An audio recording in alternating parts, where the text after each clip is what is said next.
WELSTech is a bi-weekly podcast exploring the intersections of technology and ministry. It is part of the podcast network sponsored by WELS, the Wisconsin Evangelical Lutheran Synod. Our show today is hosted by Martin Spriggs and Sally Draper.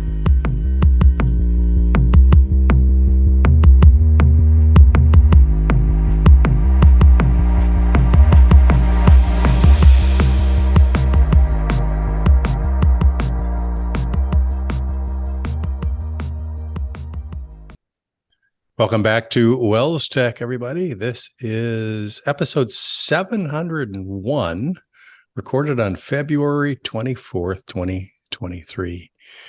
My name is Martin Spriggs, and this is a show about technology and ministry. And joining me as usual from North Mankato, Minnesota, Sally Draper. Hello, Sally.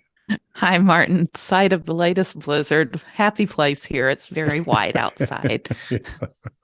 Do you guys have a blizzard as well? I don't know if they called it a blizzard, but it was kind of nasty. Yeah. There was some slippery conditions going on, and school was called off for a day, 2 weeks in a row. So we've had, Debbie has had, I don't know if I ever call them days off for teachers, but no, day away from the students for 2 consecutive weeks here. So. Okay, so I have a quiz for you. There's something different about Sally Draper today. Sure, all our watchers will recognize this fact. Wondering if you see the difference, Martin. You got new glasses? I did. Uh-huh. I did. You're good. I got cheap new glasses, though.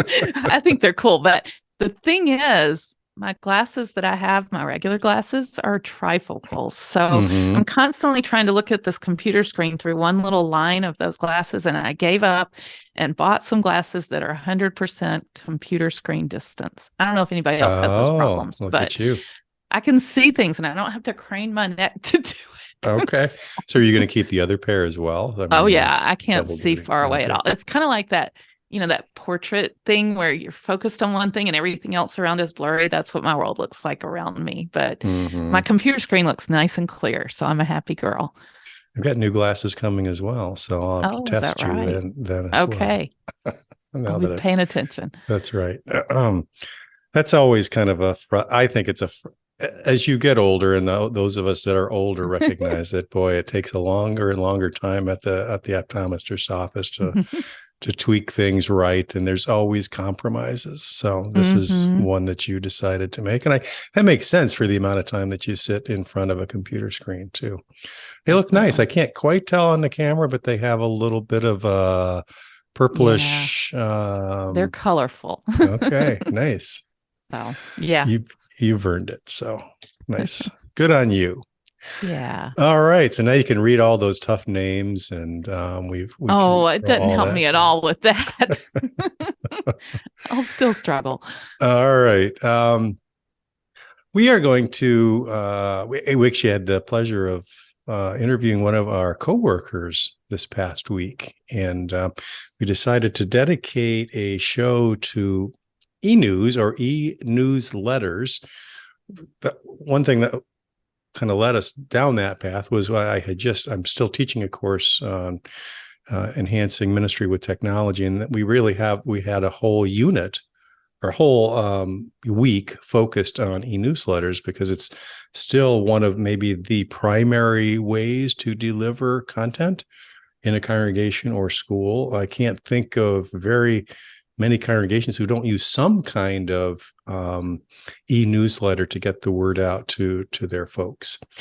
And so, worthy topic. There's obviously technology decisions that can be made and all kinds of other stuff. So we wanted to interview Amanda Klemp, who has been with the Synod for a long time now, and she is kind of dedicated to the delivery of content through e-newsletters. She works with different areas of ministry. Well, we'll let her talk a little bit more about that. And then Sally and I will come back and talk about our thoughts on e-newsletters as well. So let's have a listen to that Amanda Klemp interview.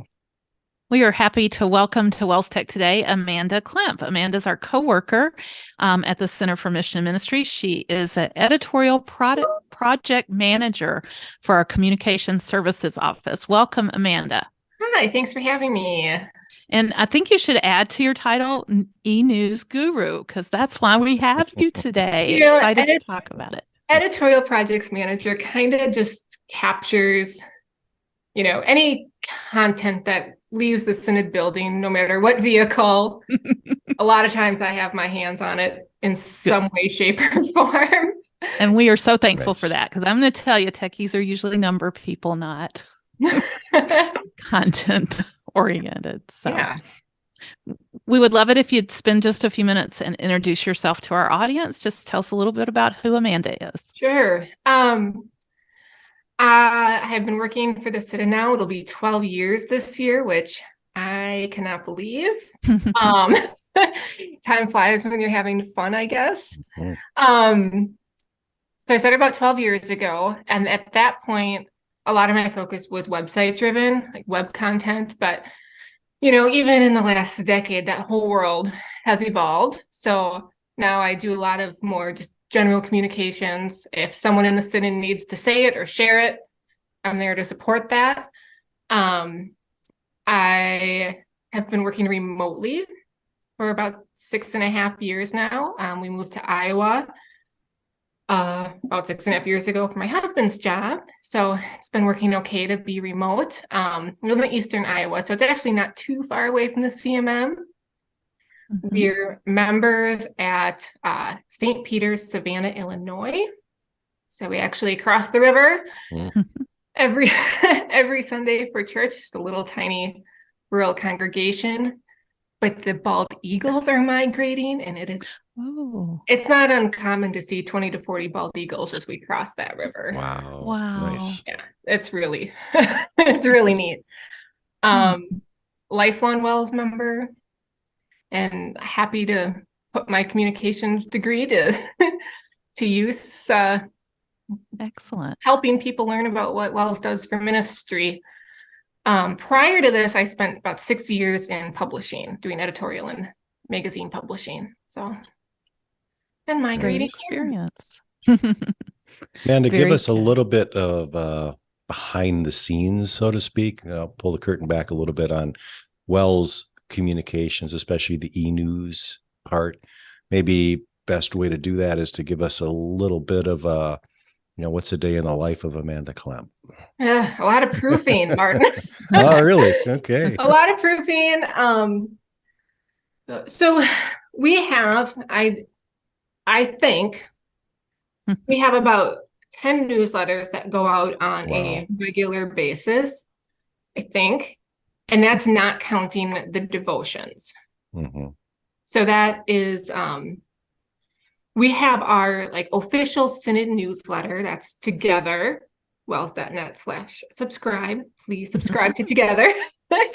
So that kind of encompasses all the big stuff, big Synod stuff. Then a lot of our areas of ministry have their own individual newsletters that will, thank you, Sally, that will talk more specifically about the ministry work from their particular area and hit their audience in the way that they need to for that. So the Commission on Lutheran Schools sends out a weekly newsletter to teachers and principals and school administrators. And that's a lot of reminders about resources, updates to do your stats, there's the Taste of Mission. So that's something teachers might be interested in. And there's a school challenge tied into that. So that's just a lot of little snippets that are reminders, updates, and information for our educators. Special Ministries does one called His Hand that goes out twice a month. Now, Special Ministries encompasses so many different areas. So we changed that model, I want to say about a year ago.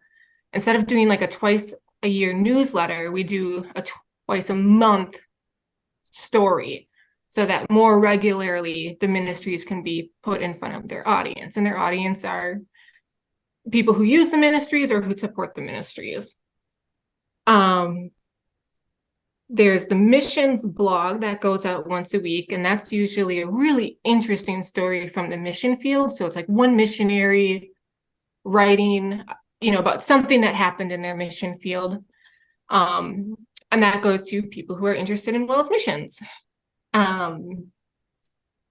We do the ministry connection, and it used to be called the e-bulletin board, but we changed the model a little bit. That goes out monthly. That tends to get targeted towards pastors and like leadership, because it includes resources to either promote WELS ministries to your members or resources to use with your members, whether it's a new Bible study or like the annual report is out. So here's a graphic to advertise the WELS annual report. I don't know how many congregations do that, but it's available. We hope they do. And then I think I spoke about Together, which is kind of our flagship. And that's always leads with an article written by President Schrader, and then includes, synod news from any area that we think members would want to know about. Sure. So What kind of there's numbers? just always stuff flying. Yeah, then there's it's a lot. What kind of numbers are you talking about with some of these, Amanda? So that is an interesting question, Martin, because it has changed drastically recently as spam laws and GDPR has gotten a little tighter. So right now, Together is at about a little over 6,500 subscribers. Okay. That used to be closer to 10. Numbers don't mean anything if nobody's reading them. So all it's doing is weeding out the people who don't open the email, which makes the percentages look better. Sure. Some of the smaller ones, like His Hands is just over 900. The missions blog is almost 3,000. Together is definitely the most. Okay. So quite a few eyeballs, and you get a sense for that based on the analytics that the tools that we use provide, right? Yeah. So according to MailPoet, and now this is going to include all of our devotion subscribers too, but we have roughly 18,000 individual subscribers to some e-publication that we do. Okay. That's not counting the daily devotion, which is, I know, super popular. It might be close to 9,000 or 10,000 now, but that's a different platform. So that's not included in that number. Okay. So we got room to grow too. Oh, I used to joke that if I could get 10,000 Together subscribers, I could be done with my job. And then all these laws started taking place and the numbers dropped. Did we mention wels.net/subscribe? Yes. Help me out. So you alluded to this a little bit about helping your percentages and things. I think one thing people want is they want that high subscriber number. But if they subscribe and they never open the emails, they see them and hit delete every time or send them to a folder for someday maybe, that doesn't help you a whole lot. You really want them to open up. You want them to click those links and go deeper into your website, things like that. So what would you consider a really great rate for opening and clicking and things like that? Yeah, one of the nice things about MailPoet is it gives you that ranking. So I am just stealing that from them. Awesome. Opening and clicks are two different things. So open could be someone actively like double clicking on their email so it pops up a window, or some email clients will automatically consider it an open if it displays in the preview box. Either way, it means that for some amount of time, an eyeball was on it. So that's what an open is. If you can get 30% to open, that's excellent. That's considered excellent in the MailPoet world. 10 to 30 is good. And less than 10% would be like critical, like maybe it's time to change what you're doing. When I first started out sending e-newsletters, and this was in a previous life before the synod, the number was 10. Like if you could get 10%, like that was pretty good. And I think people have got more sophisticated in their marketing and the tools and all that, and more targeted audiences. There's a lot more targeting and subscription based model stuff to prevent spam. So yeah, if you send to 100 people and 35 open it, like that's a good day. If I'm thinking of like a congregation or something. Now, clicking is different because clicking is actual engagement. It's not just skimming and deleting. I mean, how many emails do you skim and delete a day? That's actual engagement. So if you can get more, 3% or more to actually click and engage with your email, that's considered excellent. Interesting. Yeah. Hopefully that just made a lot of people listening really happy, because most people looking at a number like 3% would think, man, I really don't think this is working for us. Right. And I think those numbers can be so discouraging because obviously we all think that the information we have to share is so important and we think we're hitting the right people. But in reality, when you think about how many emails you get, whether they're from work or marketing emails or just other interests that you have that shoot emails into your box constantly, you're not restaurants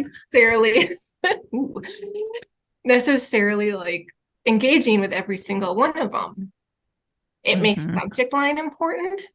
Yeah. And it makes that if you do have stuff that you really need your readers to see, that it's like the old journalism, right? The pyramid. You really need the most important stuff at top, so people don't miss the service time or the concert time or whatever it is you need them to know.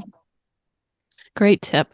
I just recently participated in a discussion around how much content to include in e-newsletters. And even as I was showing those on the screen as examples from missions and from Lutheran schools, there was kind of a contrast there. Some people want to put like the full message in the e-newsletter, so it becomes pretty long.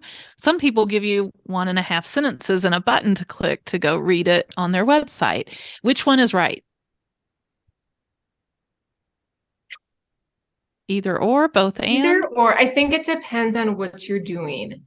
So it shouldn't be, and there's no scientific way to describe this. It shouldn't be so long that people are scrolling to get through. And that is an argument for the read mores, the previews and the read mores. So how many different pieces of information are you trying to share in this newsletter?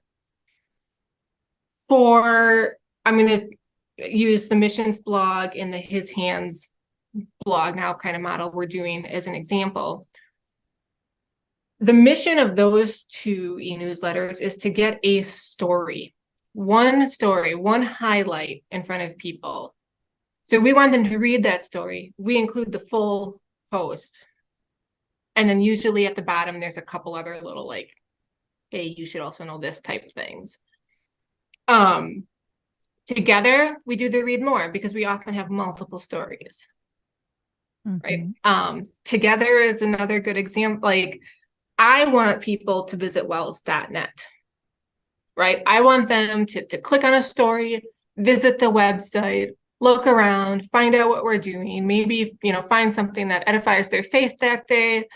So then in that case, I want to drive people to the website. So both can be right and both can be wrong, depending on what message you're sharing and what your end purpose is. Interesting. Very good answer. So the content's one thing. What about the tools today? Let us send these out whenever we want, so you can schedule them. Any tips or any rules of thumb that you use for when to send these things out? Days of the week, a week of the month, time of day, any of that stuff? Over my years doing this, I've, Googled like best time to send out emails. And what time of the day do most of your emails come from your restaurants, your retailers that you've shopped from? Right. Probably in the morning. Yeah. I was going to say it should be kind of a trick question. Yeah. Like I get mine throughout the whole day. Yeah, that's true too. Right. So I think if there was a magic time, every email we receive would become in that half-hour block. I don't think anybody knows. I think a lot of people guess, but I don't think anybody really knows. I also think, this is an opinion, again, I think it's changed with mobile. I think there might have been more validity to a particular time of day when people had to actively sit down at their computer and open up an email. But more than 50%, have their phone on them 100% of the time, get the notification, and will look. So access to the information is, all your waking hours. True. Good point. I'm just kind of analyzing myself as you dive deep into my brain with these challenging thoughts. And oftentimes I'll look at a preview of the email, a little glimpse at it quickly on my phone. And most of the time it doesn't engage me or make me stop in my tracks to really dive deep or whatever. I'll think either I'm going to delete this or I'm going to come back to it. And then my inbox becomes kind of a holding place, which is not a great idea either. But, how deep we go might just be how busy we are in that moment and whether we have time to get back to it when we sit down, for more contemplative stuff. So interesting. And how much that day you care about it. Or if I already ate and the restaurant is just too late. I get, I'm going to pick on Oshkosh Bagosh. I have kids. I've ordered clothes from Oshkosh Bagosh. And I get a stupid amount of emails from them. And most of the time it's just swipe and delete, swipe and delete. But you know what? Sometimes it's like 60% off sale. And I'm like, you know what? I think they need some new shirts.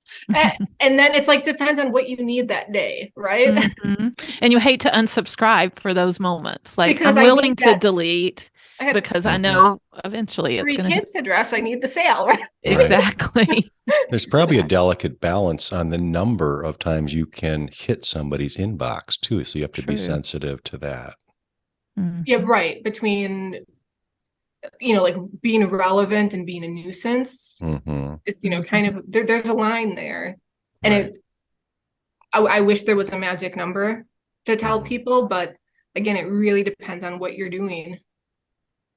And what we do as a ministry is different than what we're not we're not marketing a product. We're not trying to get you to eat at our restaurant But maybe the combination of these things, I'm thinking of our listeners out there, their wheels are turning, and maybe they remember a time when they got plus 3% open rate or click rate, I should say, and open rates that were 30% or higher. And, just beginning to pay a little bit of attention to that might allow them to tweak some of these things as well. What about design rules in general, Amanda? You mentioned mobile, lots of people consuming there. I have one e-newsletter and I love it. And I've been subscribed to it for many, many, many years. It's a daily prayer. And for mobile, it's about an inch wide on my screen. Like they have really fat margins. And mobile, it gives me like 3 words per line. And I have to read this really long scroll on mobile. So I know there's mistakes that can be made.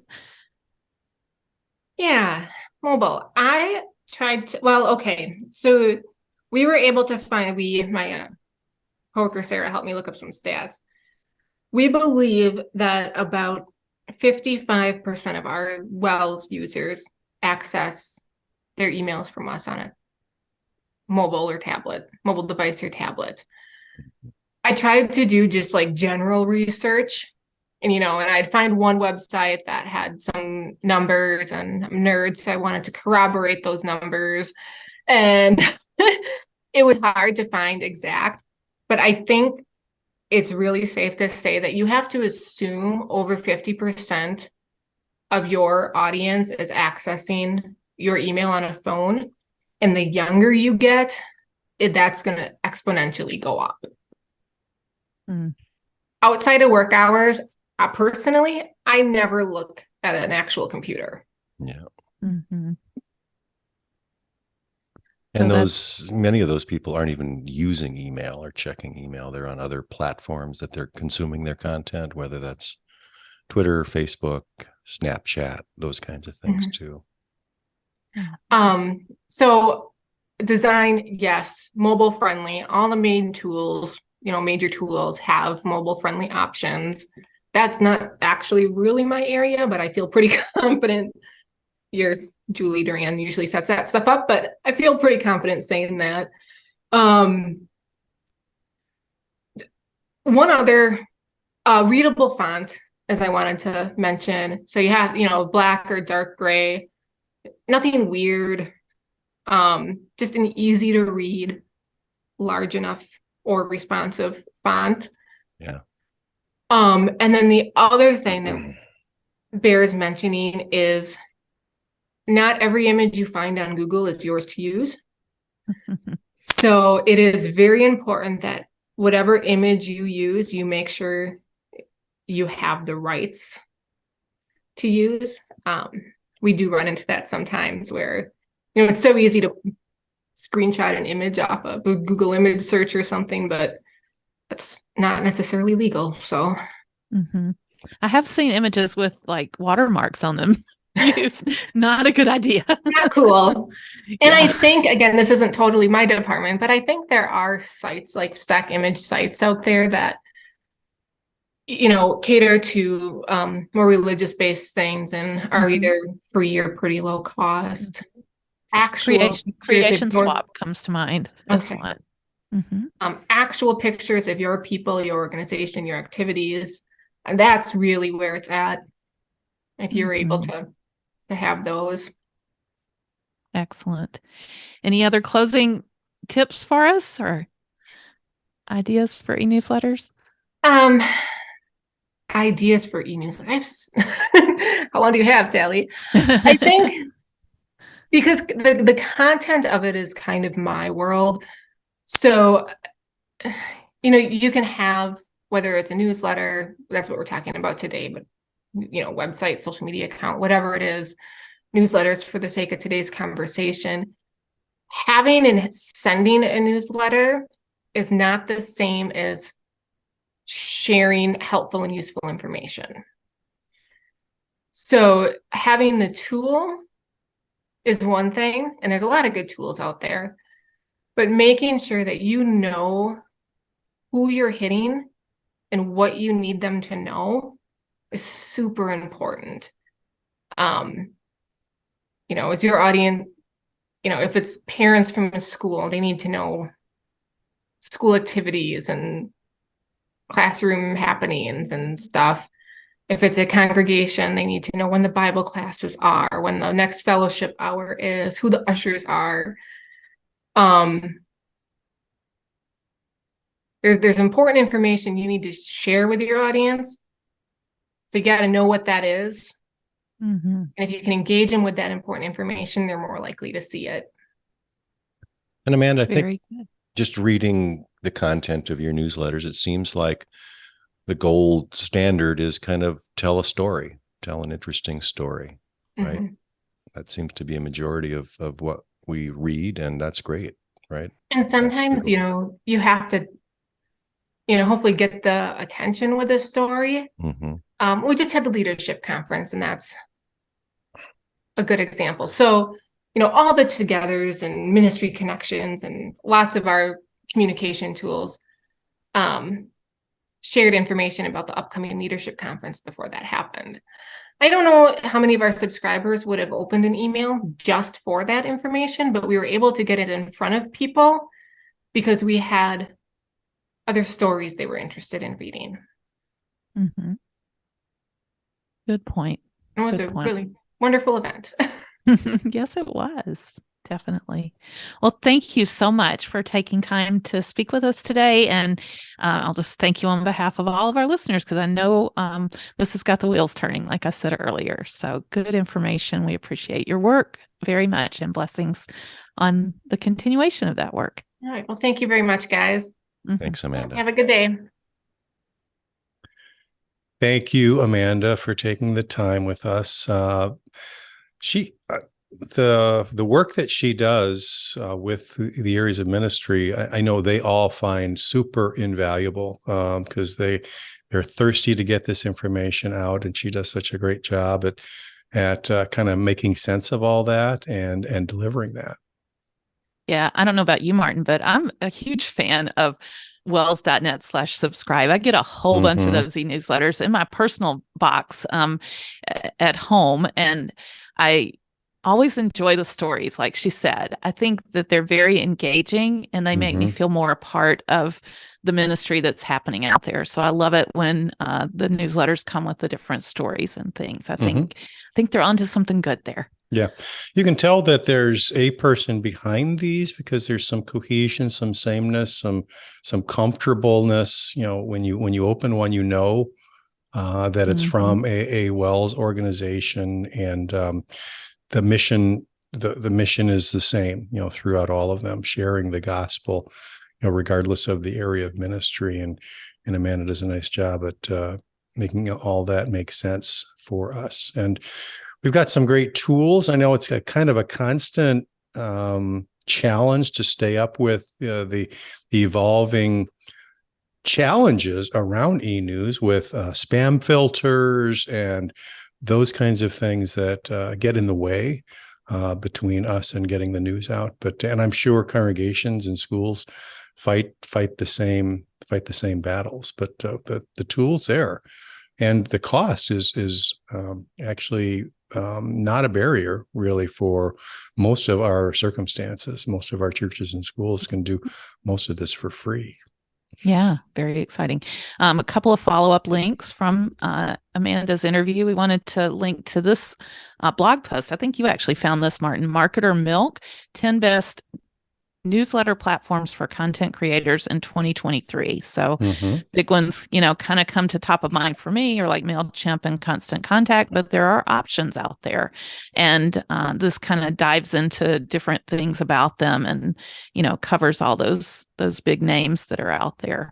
So check out this article if you're just getting started. If you already have an e-newsletter, we'd love it if you maybe shared a link or a copy with us so we could see a variety of them that are out there. Maybe we could feature a set of these. Yeah, that's a great idea. Yeah. Amanda also made mention that imagery is important. And we did want to just point you to a couple of different sites that we're aware of where you can get stock photography. Top of the list, always, we want to mention LutheranStockPhotos.com, put together by a friend of WELSTech, Philip Wells. And it actually has all of the WELSTech Photo Challenge images integrated into this library, as well as many other great images that you can find. So you can do easy searches and find all kinds of great content here. Lutheran Stock Photos, completely free. There is another site, Creation Swap, that's dedicated to Christian graphics, not just photography, but motion graphics and video, PowerPoint sized things, that kind of thing. And it does say free, but they do have kind of a premium model or freemium model or whatever, where some things are a cost. So you'll have to check it out and dig through and see what you think. 3 that are worth mentioning that are free, just traditional secular stock photography sites, Pixabay.com, Pexels.com, and Unsplash.com. So those are my go-to sites when I'm just looking for something kind of generic, like beautiful green mountain scenes or whatever it may be. So check those out. Yep. Very good. Thanks again, Amanda, for taking some time with us and for the work that you do. Sally, let's move on to ministry resources. And I put through a couple in here that are just kind of specific to e-newsletters. There's a great article from Outreach Magazine. I guess they still call themselves a magazine. These guys have been around for a long time. Why you need a church email marketing strategy. They list 5 reasons. First of all, it's easy, and inexpensive. That's one. Controllable, so you have control over the message. You're dealing with a resource, basically your email addresses that you have control over, especially within your own church or school. These tools give you some measurability, basically, meaning you can track how well you're doing, how many are opened, what links were clicked on. And it's easy to segment your mailings as well. And then they give some helpful strategies, establishing a purpose, automating what you're doing, so it doesn't have to be something that you have to babysit. building your list, how you can do that, how you segment your list. There's a section, of course, on content, how to write good content. And finally, the importance of testing. So make sure that you know what your folks are getting and that there's a quality product. So just thought it was a good reminder. It's not a long article, but just a good outline if you're kind of building your e-newsletter strategy to kind of start with the basics. And then I also put a link to a YouTube video. This is by a teacher. It's called Awesome Classroom Newsletters with MailChimp. And this is something I shared with my MLC students to kind of get them started if they needed a starting place. Most of them kind of were familiar with e-newsletters, but here is a good kind of a step-by-step if you are in the market for a classroom newsletter platform and want kind of a step-by-step as to how to set that up with a very easy to use tool, MailChimp. This is a quick video by a teacher for teachers. So I thought that was a great ministry resource. Very good. Yeah, definitely share your e-newsletters with us. We'd love to see them and learn from them as well. So good stuff. Sally, I think it's time to go to our picks of the week. And my pick of the week kind of stems off of a webinar I attended recently. I think we talked about this webinar in the last episode of WELSTech. It was one put on by a new group called Blueprint Schools. New name, but we are familiar with Blueprint Schools because we had Dana Kirchhoff on the show in the past. And this is actually a company under Dana's umbrella where different consultant type people are coming together with school marketing type information. And just school support, I guess would be a good way to say it. And recently they published a blog post, ChatGPT, how should faith-based schools respond? Now, 2 weeks ago when we recorded, Martin, maybe not many people had heard of ChatGPT. I bet in this time period you have, because even in the webinar, he shared how quickly they got to 1 million users or something like that. Just unprecedented, the number of people that are going out and figuring out what ChatGPT is. So great blog post here. We'll link to that in the show. But then there was a follow-up webinar, and I was able to sit in on that. I think there were about 50 people there, and definitely some names I recognized in the group. And one of the things that came out of that was Ryan Kirchhoff, Dana's husband, who was behind this discussion. He's actually a teacher at Fox Valley and has a lot of English teaching experience under his belt. And he talked about how oftentimes you want to look at plagiarism type sites. So you can copy someone's essay into a site and it can tell you if there's any plagiarism in it. But that doesn't necessarily work with the things generated by the artificial intelligence like ChatGPT. So his recommendation for testing that type of thing was a site called GPT-0. GPT0.me or me. And basically you can paste in anything and it will give you feedback on whether it feels like some of it or all of it was generated by artificial intelligence. And what Ryan really recommended it for was the fact that they give you like some scoring. There's actually some algorithms and things behind this. And he explained that a little bit in the webinar. I think they're going to be publishing that webinar. So if you didn't get a chance to attend, you would be able to watch that. But yeah, there's some algorithms and things behind how they do this and how it looks for certain syntax or whatever that the AI generated stuff has. So interesting tool and something I'm guessing a lot of people are trying to figure out. So I thought I'd get that on everybody's radar, GPT0.me.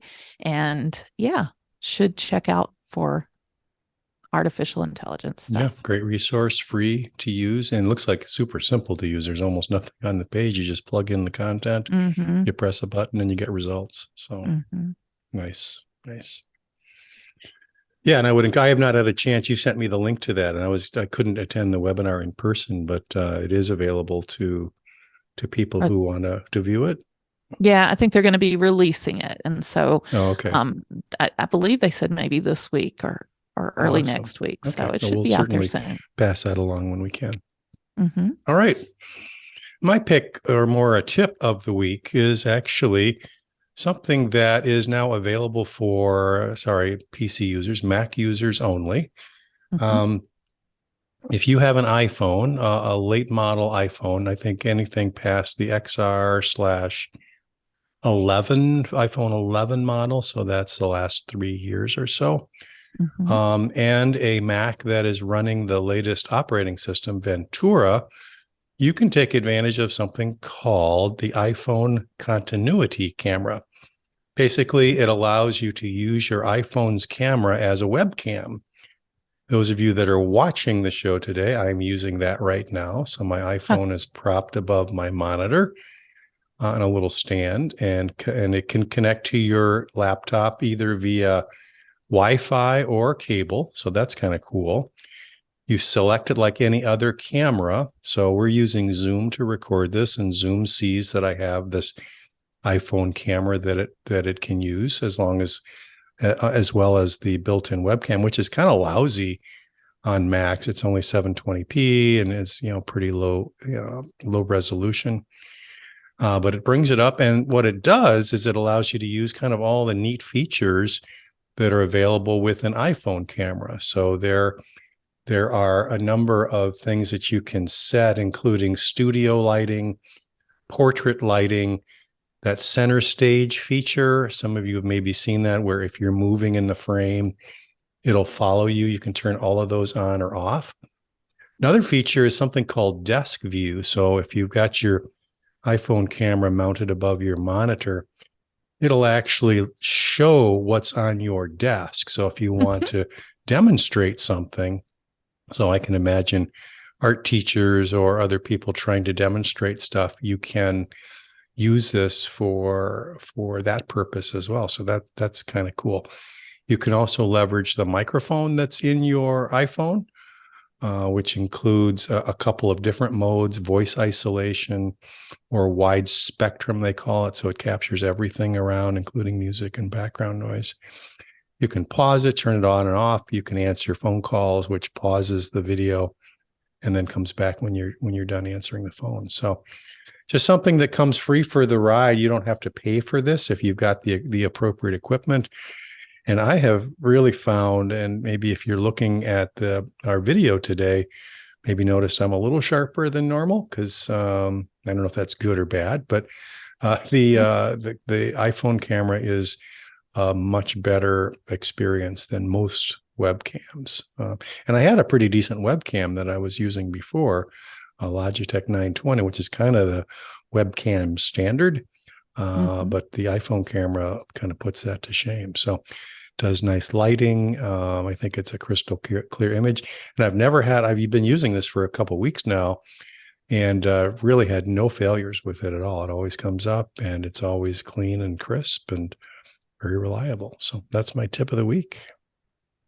That's pretty cool. I have to say, for those that aren't watching the video, I was imagining mounting the iPhone facing me and having to walk around to the back of the monitor and touch the screen to make all this magic happen. But the Mac just brings up the right menus and things because it knows it's an iPhone. So yep, exactly. It's pretty cool. Very nicely integrated. Apple did a nice job with this one. So imagine that. All right. Community news and feedback. We don't have anything specific to share other than an encouragement that if you want to share something with the show, we would love for you to take advantage of this segment of the show. You can send it to us via email. So if you've got a comment, an idea, some feedback on a topic, let's say e-newsletters, you can just email the show, WELSTech@wels.net. You can go to our beautiful show notes page, which Sally maintains, WELSTech.wels.net. We've got all of our 701 episodes there. You can go back and search on different topics, or leave a comment on a particular show, because we get those. We get notified that there's a comment made, so you can do it that way. You can see all of our previous picks, all that stuff. But then across the top in the upper right, there's all kinds of links to different ways that you can connect with us, whether that be social media or our Google group or Digo group. Just lots of different flavors of connections that you can make with us. And we would love that you would do that if you are so inclined. Last but not least, there's a little blue button on the right side of the screen that says send voicemail. So if you want to share a voicemail with us, that would be awesome as well. So that's our community news and feedback section. That's what it's there for, so take advantage. Yeah. Sally, we are going to do this again in a couple weeks, and we decided to pick a topic that's actually very hot right now in productivity circles, and that is time blocking. How to use your calendar to get stuff done, and figuring out its usefulness, not just for scheduling meetings, but for scheduling tasks.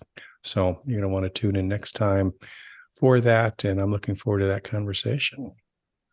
Yeah, definitely. I even am eager to learn about green poofs, and that's your teaser, folks. A little teaser, if you want to know about green poofs, coming up. So we covered all here on WELSTech. Thanks, Sally, for your time today and your work, both in the podcast and for our synod. And thank you to all of our listeners. We pray that you have a blessed Lenten journey, and we will talk to you next time. Bye-bye.